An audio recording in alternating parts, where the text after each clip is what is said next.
We acknowledge the traditional owners of country throughout Australia and recognise their continuing connection to land, waters and culture. We pay our respects to their elders past, present and emerging.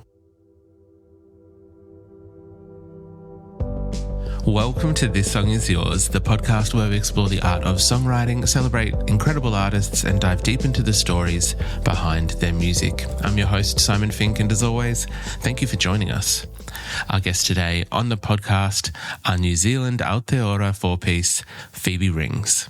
The dream pop band are crafting some of the most atmospheric and transportive music you'll hear this year, pulling in elements of jazz, Korean city pop, indie rock and more. Dubbed something of a New Zealand supergroup by local critics, the band features members who've previously played with artists like Tiny Ruins, Fazerdaze, Lucky Boy and others. Over the past year, they've supported acts like Japanese Breakfast and the Beths, and just last week, they released their stunning debut album, Aseurai. The record sees the band expanding their sonic palette even further, blending disco pop, bossa nova, Stereolab-esque textures, and even nods to 90s Korean ballads. It's dreamy, detailed, and deeply immersive. In today's episode, we are joined by Crystal and Simeon from Phoebe Rings to chat about Aseurai. We dive into how the record was made and how their laid-back Sunday sessions approach allowed the music to evolve organically. We also discuss the songwriting dynamic of having four talented songwriters in one group, how these rich and layered songs translate into a live setting, and when Australian audiences might get the chance to see them perform. Now we want to say a massive thank you to Jenna for her help with today's episode and remind everyone that Phoebe Rings' debut album Aseurai is out right now. You'll find links in the show notes on where you can stream the record, purchase it on vinyl and follow the band across all of their socials. While you're there, be sure to follow us across all of our socials and subscribe to this very podcast. Doing so means that you'll never miss a future episode or guest. Now let's get into it. Here is our conversation with Crystal and Simeon from Phoebe Rings.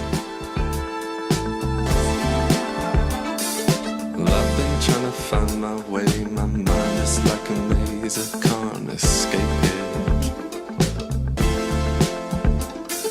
The way you leave yourself behind, you find. Please welcome to This Song Is Yours, Crystal and Simeon from Phoebe Rings.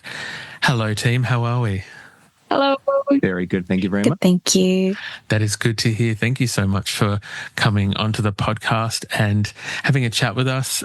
It's a very exciting time to be a Phoebe Rings fan at the moment because there's a brand new record coming out from yourselves. It is called Aseurai and it's a gorgeous, gorgeous record. Firstly, congratulations on this album. How are you feeling with it now being available for people to hear?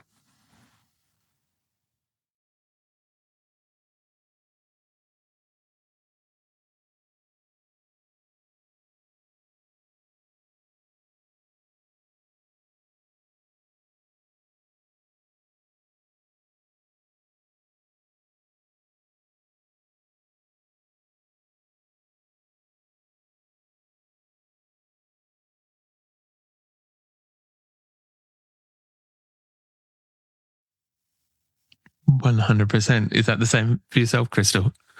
Yes. Just can't wait because it's been long enough. We might talk about this later on, but we've been working on this for a while, since like 2022. So yeah, we can't wait to get it out. It's a funny thing that obviously great art, great music, great creative kind of projects take time and take that energy, and when they're right, they're right.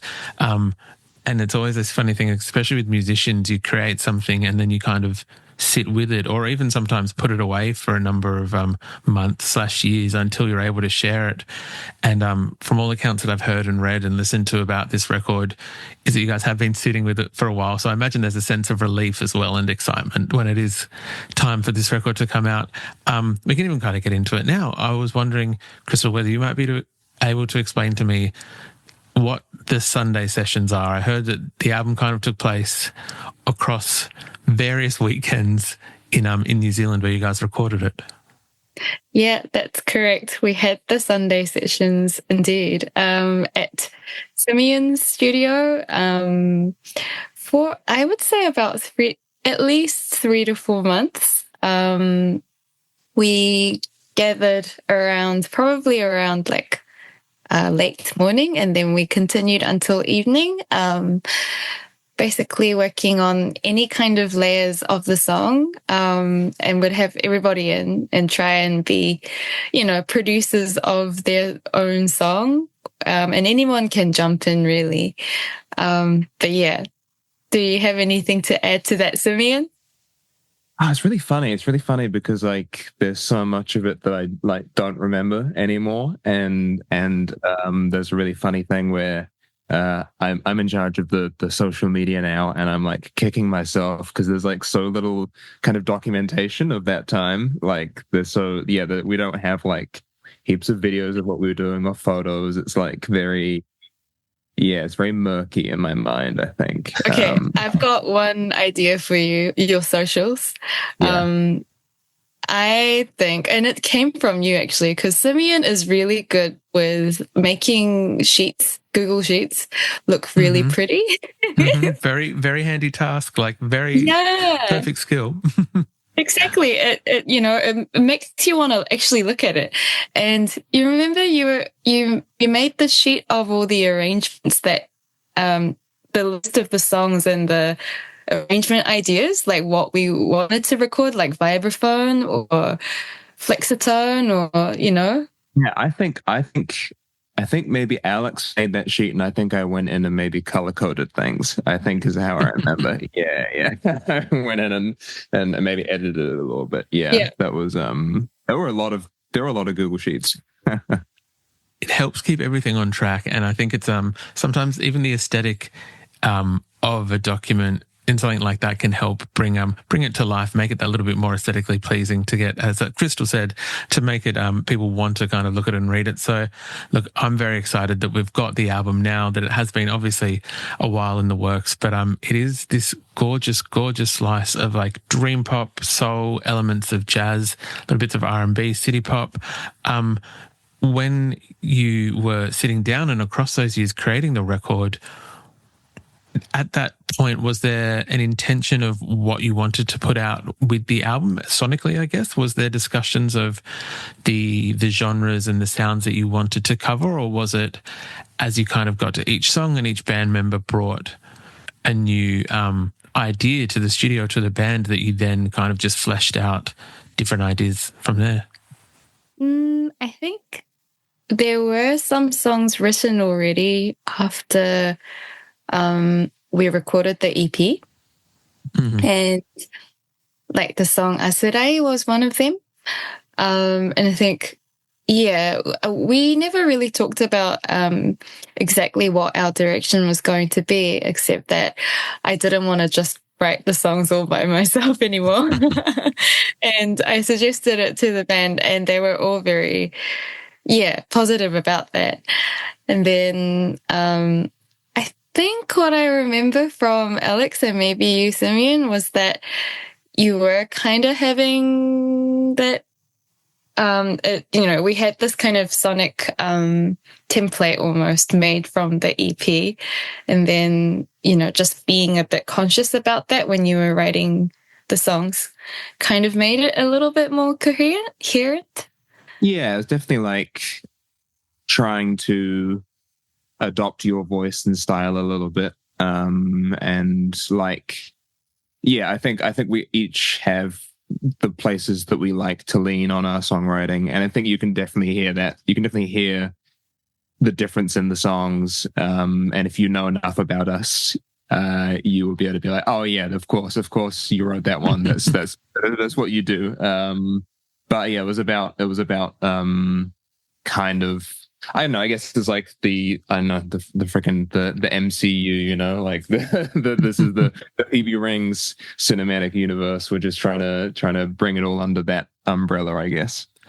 I absolutely love that. I think it is really interesting though, because as you've both alluded to, it was previously a project that was more under kind of Crystal's purview, and then bringing yourselves in to kind of flesh out the songs and contribute more songwriting and creatively.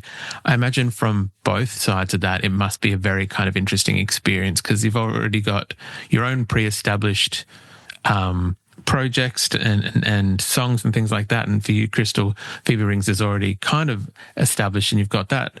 Simeon, I might ask you first, like, was there, when Crystal approaches you and says, hey, this is what I'm going to do, I want you guys to join the band, what's that kind of initial reaction like? I imagine that obviously you're wanting to jump at an opportunity like that, but that there's some other thoughts as well when kind of getting involved.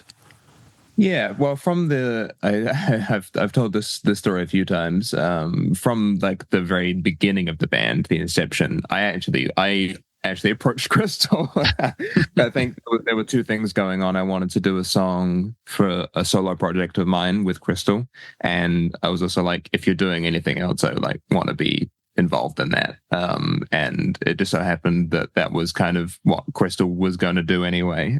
So we kind of met in the middle on that, so to speak. So I think definitely, as far as like playing in someone else's band, it's just kind of about time. I think like finding the time to do it, and I was so willing to find the time to do this.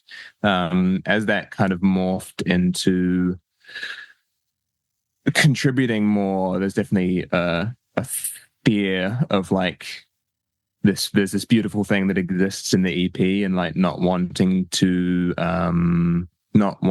lose that, I think, was the main thing. It was like, there's this beautiful world that was created, and it was just about doing justice to that. I was certainly very scared. I think the more we kind of got in each other's business with the songs, it became a lot more it felt natural. Definitely felt natural the more we did it. I love that. Crystal, for yourself, what was it like from your perspective? I guess you've approached these people to ask them to come and get on board. I imagine that there has to be, we're all human, that there must be a tiny sense of like ownership or a little bit of not even apprehension, but more so you're wanting them to contribute, but obviously this is something you've built yourself. What was that kind of process like for you, going from one songwriter to 4 songwriters essentially? I love it so much. It just brings so much weight off my shoulders. Because I mean, the rest of the band are actually all songwriters having their own projects. So I knew their projects. For example, like I knew Lucky Boy already, I knew Sea Views already, and I was in Aseurai band as like session musician. So I loved all these people's writing already, so it wasn't really a problem. But I was quite excited that we were going to go, like inevitably we were going to go somewhere else, because like I am into the idea of not doing the same kind of thing over again kind of thing. So yeah, it was very exciting, but also to a point to not step on each other's toes too much. We tried to finish off our songs as much as possible before doing pre-production or like workshopping of the arrangements as a band. I mean, sometimes when you felt completely open to it, sure. But if you felt a bit more precious about, I don't know, your arrangement, or maybe you're a type of person who likes to finish it off as much as possible, I think Alex is a bit like that. We just decided to make it quite complete, and then we worked on it together. So I think if we were to start completely from scratch, I would have been maybe a little bit scared, but I was less scared. Yeah, everyone's demos sounded really great.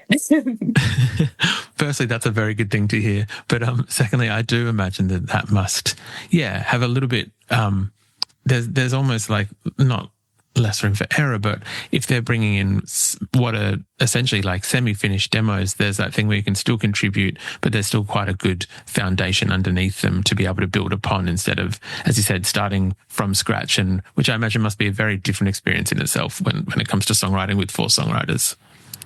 Yeah. Yeah. I think we all like, to a degree, suffer from not necessarily perfectionism, but like there is like a pressure, and we like to we like to give our best, I guess. And I think what's really one fun fact about this record is that there's like there's like no extra recordings. Like every song that's on there is a song that we recorded. Like we had extras that we started writing, but we kind of cut them. There's not like, you know, some people are like, oh, we're going to put out the deluxe edition and there's like 6 more songs. Like these are all the songs. Yeah, like every song that we actually fully recorded is on the record. So we were very, I think, selective about choosing how that was going to go down. I think that's almost where some of the power lies with this record, though, is that I know, to your point, Simeon, a little bit earlier, you were kind of saying when, for those people who are listening to this album and maybe know all of you individually as different songwriters, and so maybe have that better ear to be able to distinguish, oh, like this is a Crystal song or this is a Simeon song or whatever it may be, there was nothing that sounded similar to what I had just heard before on this record, which was so extremely refreshing. I know that a lot of artists obviously have the wheelhouse in which they work and they kind of live and play and create in. But one thing I just found very enjoyable, and why I kind of kept coming back to have listened to this record a few times before today's chat, was just the kind of the sonic scope that it covers. I think usually we, on the podcast, anyone who listens is aware that I'm a little bit selfish when it comes to talking or asking, I guess, about my favorite track on the record. And for this Phoebe Rings record, I actually struggled to narrow it down past 2. And so I was hoping you guys might actually be able to help me with this. There were 2 tracks I really, really loved. I know that you've probably done a number of interviews and quite a bit of press for the record, so I thought I would put the ball in your court and pick one of the tracks to talk about. I really loved Playground Song. I thought that kind of cuts through in the middle, gorgeous acoustic guitar, and it just kind of, I really had like a bit of a left turn sonically, but in the best way. And then the other one was Static, which is this gorgeous duet between Crystal and Ben. Wondering whether you guys had a preference on which one you wanted to talk about, and then whether you could talk us through the creation of either of those songs. Those are such interesting choices. Wow. That's funny because Playground Song is also my favorite, and I keep trying to convince the band that we need to do like a 8 to 10 minute live version of that song. I just want to like sit in that world for like forever. I just want to, yeah. But I think Crystal and Alex are both ex-Share students, so maybe that would cause some trauma to belong from bands. You mean you want us to solo? But I think I shouldn't suggest this because I don't have like heaps to say, but I do think we should talk about Static because I don't think that's going to get like as much airtime, you know. I don't think people are going to ask about that one as much, so I think we should maybe talk about that because it's such a good song. I'm so happy that you asked about Static. Can I ask you back, what do you like about Static? I think, well, there's 1 or 2 moments on the album where obviously you're the predominant singer, Crystal, and I know that there's a song that Simeon sings on as well. It was just kind of the blending of I think, is it Ben singing in Static? Yes. I think that there was just 1 or 2 points where both of your voices just had this beautiful harmony that was not, what's the word? I'm fellow jazz student, but jazz student dropout, so a little bit different from yourselves, but it was just this gorgeous harmony that wasn't overdone. It was just it was almost like beauty in simplicity, if that makes sense. I can't really explain it all that well, but probably why I dropped out. Yeah, there was just something gorgeous about this track that I kind of really loved the arrangement and the chord progressions on it as well, and where the song just kind of gently flowed. And so that personally was why it was difficult to pick between that and Playground Song.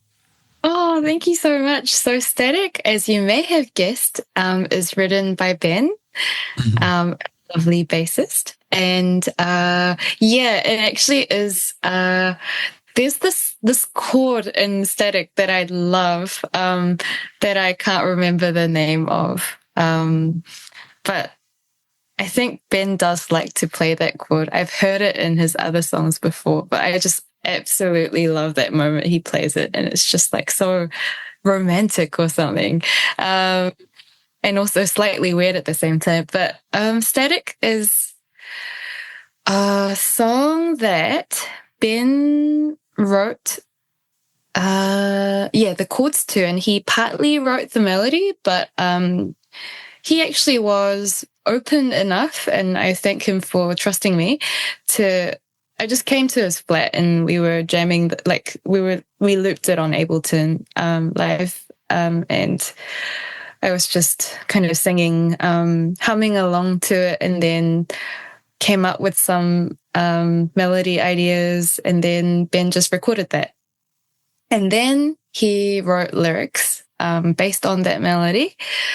And then, that's kind of how the music got shaped. And then we rehearsed it as a band, and then, the song got solidified a bit more. I absolutely love that. Thank you very much for kind of indulging me and allowing me to put both songs to you, and then also picking Static and kind of sharing those facts about it. I am curious as to the live kind of setting for this album. I know, Simeon, you mentioned before wanting to turn it into like an 8-minute track for Playground Song, which, look, I might be just one man in one of the crowds that you play to, but we'll definitely vote yes for that. But aside from that, would love to know translating this album into that live arena. There's quite a few different things going on in the record, and sonically, again, you're covering a lot of ground. I know there's lots of different instruments kind of at play. Have you already begun rehearsals for playing some of these songs and bringing most of the album into that live arena? We have the ever so slight issue of bass player Ben living in London. So we've been very, very lucky to time a lot of live shows to when he's been back in this side of the world. I think, I know. I actually was thinking this the other day when we're thinking about album release. I would love to play the album from start to finish. That would be awesome. I don't think it's out of the realm of possibility, but we haven't actually really spoken about what the live sets look like for moving forward. I guess, it felt like if you'd seen us play like a year and a half ago, there were like 3 or 4 more album songs in our live sets, and then we kind of had to hush those away, keep them a secret again, pretend they didn't exist. So I know I'm personally looking forward to putting those back into the set. How that happens, though, I'm not sure. For the EP release, we actually had string players and a harpist, which was a very, very luxurious setup. And I'm not really sure if we will be able to afford that for the LP. But Simeon, well, within the EP time and LP time, Simeon did upgrade his synthesizer to this really amazing sounding one that I'm really jealous of, called, is it Take 5? Yeah, sequential Take 5. Yeah, beautiful. I love it so much. I blew it up the other day. Huh? I blew it up the other day. Yeah, no! I was. I'll do another quick sidebar. I've been really jaded about keyboard stands recently. We've had a lot of gigs with keyboard stands just like either not working and they're broken, or you get to the venue and you think there's 3 and there's only 1, or we flew with one time. We did. And I was looking at the old like Fender Rhodes, and you just used to have the 4 legs like a table, and I was like, how can I do that? So I went over to Bunnings and I grabbed some like shower curtain poles and the stuff, and I was like drilling. I took my synth apart. I was drilling into the bottom to get this thing, and it looks really good. It's not super sturdy yet. It's like, this is prototype. I'm gonna nail it. We're never gonna fly with keyboard stands again. Nail it. But I happened to put a screw right where the power supply is. No. I put some like electrical tape over it, and I was like, oh yeah, that's gonna be fine. I made sure that it wasn't like touching. I put electrical tape over, but I put the circuit board back on, and a little piece of wire pierced through the electrical tape and caused a spark. I plugged it in, and there was this huge spark. Luckily, it was just a fuse. It's fixed. It's fine. But like, when a fuse breaks, you look in the little wire is gone. This had like like the glass on the fuse was shattered. Like it had fully. I was like, oh no, I've just broken my favorite synth. But it's fine. It's working again. Okay, I'm happy to hear. And also, I'm so happy that your place was not in fire or anything. No, yeah. You're fine. Yeah. You didn't burn yourself. Need a workshop to start doing this stuff. But oh gosh. Yeah. Next time you see me, I'm not going to have a keyboard stand. I promise you that. The dedication to the art of the keyboard stand, firstly, must be admired. But it also is weird that out of all the instruments and technological advances that we've had in music, it does seem like keyboard stands still seem to be the thing that hasn't changed in maybe since like the late 80s. So I'm glad to see that there's some dedication to upgrading that, and hopefully no effect to the synth. Hopefully that's still all in one piece. I've been much more careful moving forward. Yep. Beautiful. Glad I love that you didn't give up. No. I'm determined. That would have put me off big time. I am very curious. I know that there are some dates. I think the middle of, actually, I think it's later in the year at Asia Pop Festival in Korea. There's a date for the band. And then full disclosure to people listening, we are maybe chatting a little bit earlier than the album coming out. It was announced very recently that you're heading across to the States with the Beths, doing, I think, quite a few dates with them by the looks of it, which is very, very exciting. Might be a bit of a silly question and an obvious question. Can we expect some Australian shows maybe at some point in the next 12 months in support of the Phoebe Rings record?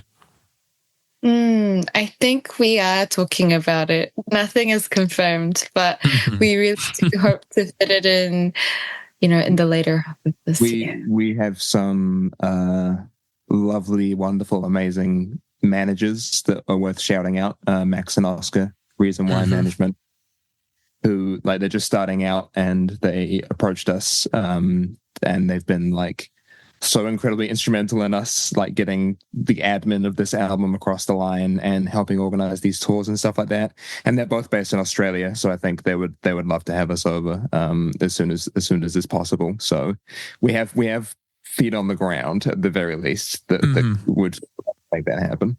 Look, absolutely love that. Shout out to both of those lovely gentlemen. We know Max, and I know that he is advocating for you guys to get back here as soon as possible. So very excited for whenever those dates may be, that we may see them and obviously be able to enjoy this album in its live capacity. Because I think even just talking with you both today, it sounds like it's going to be a really special album and a really special kind of album tour. So very excited to see those songs in that live arena.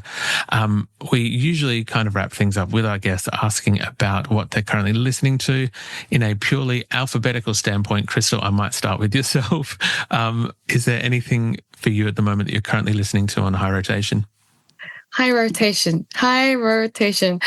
I always listen to the same stuff all the time, and it is the Gal Costa and Caetano Veloso album called Domingo. It's a really, really lovely bossa nova album that has beautiful string arrangement. Love that. Simeon, what about yourself? One that I keep coming back to is this ambient pedal steel album by an artist called Chuck Johnson. It's called Balsams, and it's just I got it for the first time actually when I was in the States touring with Princess Chelsea, and I was just it was just the perfect mood setting, just kind of staring out the window, going down a very typical kind of American highway. And I just think that the pedal steel is such a beautiful instrument. I just don't listen to a lot of country, so there's very few areas where I get to absorb it into my daily listening. But this is the mix of ambient and pedal steel is it's phenomenal. It's it's such a perfect mix that I wish more people would do. That honestly sounds fascinating. So I'm very excited to go check that out once we kind of wrap today's conversation. But before that, I do want to say firstly, congratulations on Aseurai, the brand new Phoebe Rings record that is out when people are listening to our conversation. And I want to say thank you to both Crystal and Simeon for coming to chat with us on the podcast. I very much appreciate your time, guys. So thank you so much for coming to have a chat. Thank you so much, Simon. Thank you for listening to the record. We really appreciate the time. It's like, yeah, we're very happy.